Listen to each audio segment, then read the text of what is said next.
Então, novos arquivos do caso Epstein vazaram e eu tô vendo muita gente aqui na internet vindo postar vídeo falar sobre o filme Eyes Wide Shut do Stanley Kubrick. Será que o Kubrick previu tudo isso? Como eu li o livro, que é um pouco mais antigo, e eu também vi o filme várias vezes, eu acho que faz sentido algumas ligações que a galera tá fazendo com o filme e o caso Epstein. Mas, na minha opinião, eu acho que o filme é sobre algo muito maior. Que o filme, na verdade, está falando sobre todos os rituais e cultos que a gente pode acabar participando sem ao menos perceber ou questionar. Ou como a gente também pode ser muito ingênuo de achar que o perigo não nos alcança por a gente alcançar posições sociais melhores. O filme começa com o Bill, que não é um herói ou um detetive, e sim um médico rico que sempre acredita que ele consegue pagar ou se inserir nos lugares que ele quer apenas por ter dinheiro ou ser médico. Porque até então, onde o Bill ia e falava que era médico, ele sempre era muito bem tratado e honrado. O livro e o filme são muito similares do jeito que eles começam. Se você já viu o filme, você sabe que eventualmente o Bill encontra um amigo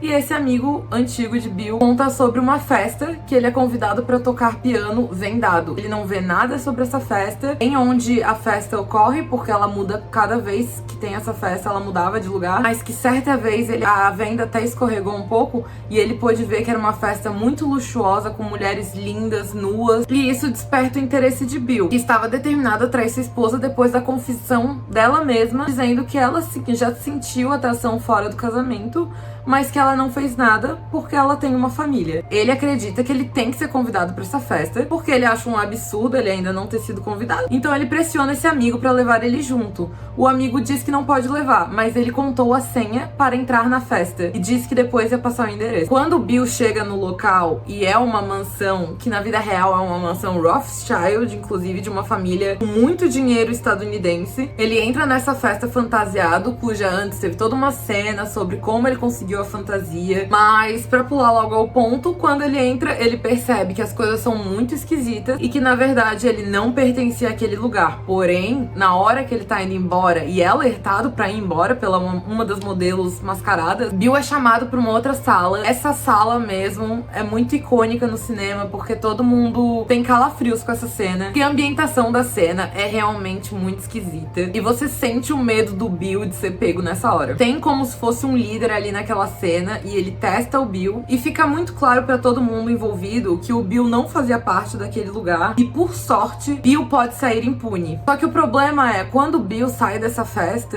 ele não consegue deixar pra lá e ele ainda se sente observado. Tem várias cenas dele andando pelas ruas de Nova York, inclusive todas essas ruas foram feitas num set pelo Stanley Kubrick, porque ele queria que se passasse no Natal, então todas as ruas estão enfeitadas com luzinhas de Natal. Na minha opinião, o Natal é um dos rituais que a gente mais participa sem nem questionar. A gente sabe que antigamente era uma data pagã, hoje em dia a gente só normalizou colocar presente embaixo de uma árvore, sacrificar uma ave para jantar. Hoje em dia já tá normalizado entre a gente, mas na verdade é um grande ritual sim, como em vários outros momentos do filme. A gente vê outros tipos de rituais que são feitos após muita tensão e preocupação do próprio Bill. Ele decide contar tudo pra sua esposa, não só sobre os seus desejos iniciais de querer ter traído ela, até com as cenas que ele viveu até chegar na festa, sobre a festa e sobre como agora ele estava se sentindo em perigo, mas basicamente no final a resolução deles não é bem resolver, e sim fingir que nada aconteceu e seguir com um casamento agora que os dois sabem a verdade sobre o caráter do outro. Mesmo Alice e Bill não terem se traído, eles cogitaram muito, e o que deixou eles juntos até o final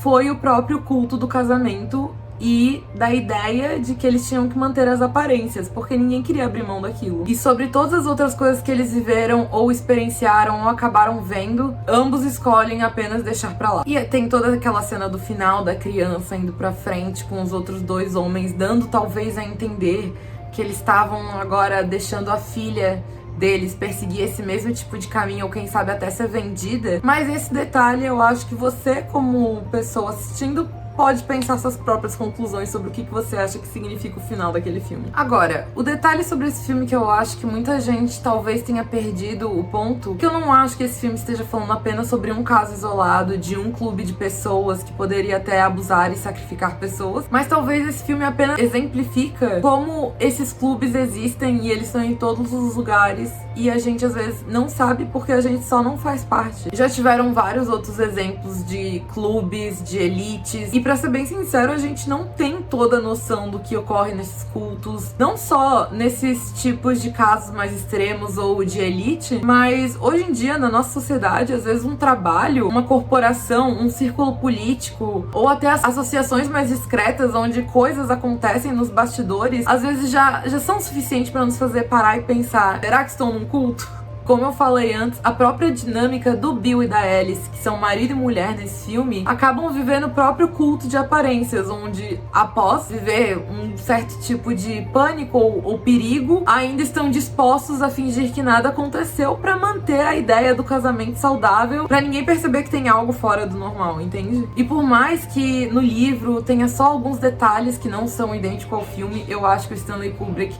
adaptou muito bem, porque o livro também fala sobre isso. Ou seja, a lição que fica é, em qualquer lugar ou ambiente, em qualquer época, esses grupos podem se formar. E também a gente pode frisar como, às vezes, a nossa necessidade de pertencer a algo ou experienciar algo pode nos levar a lugares muito perigosos. E também como várias vezes, além só da festa, o Bill tá ali tentando trair a esposa e viver outras experiências, e por causa da ingenuidade dele, ele também quase se mete em cilada várias vezes. E não dá certo. E essa é a sorte dele, né?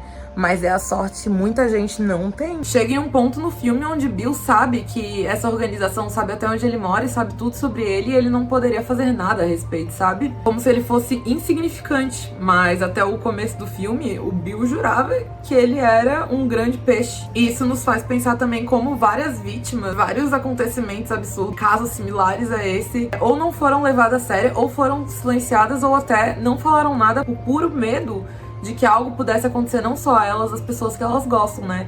Então, assim, eu também fico muito feliz que finalmente esse caso Epstein tá vindo à tona e várias vítimas estão sendo levadas a sério agora. Mas também, infelizmente, a gente tem que pensar que teve várias que sumiram ou que não falam nada até hoje por muito medo. Assim, Eyes Wide Shut é um filme que pode estar falando sobre coisas tipo o caso Epstein, mas eu acho que é uma parábola atemporal. E a nossa própria ingenuidade de achar que a gente consegue controlar tudo nesse mundo. E que o perigo tá bem longe, principalmente se tu tiver dinheiro. E pra mim, a lição de moral nesse filme é fazer a gente se perguntar quais panelinhas ou cultos ou rituais eu tô participando e eu nem percebi. Quais que eu participo apenas por conveniência. Quais regras que eu sigo sem nem questionar. Porque eu acho que é aí que tá a verdadeira lição do filme. Mas, se você quiser ver um filme que eu acho muito parecido com o caso Epstein de verdade, eu diria que é quase um filme, assim, inspirado no próprio caso Epstein, seria o filme Blink Twice, dirigido pela Zoe Kravitz.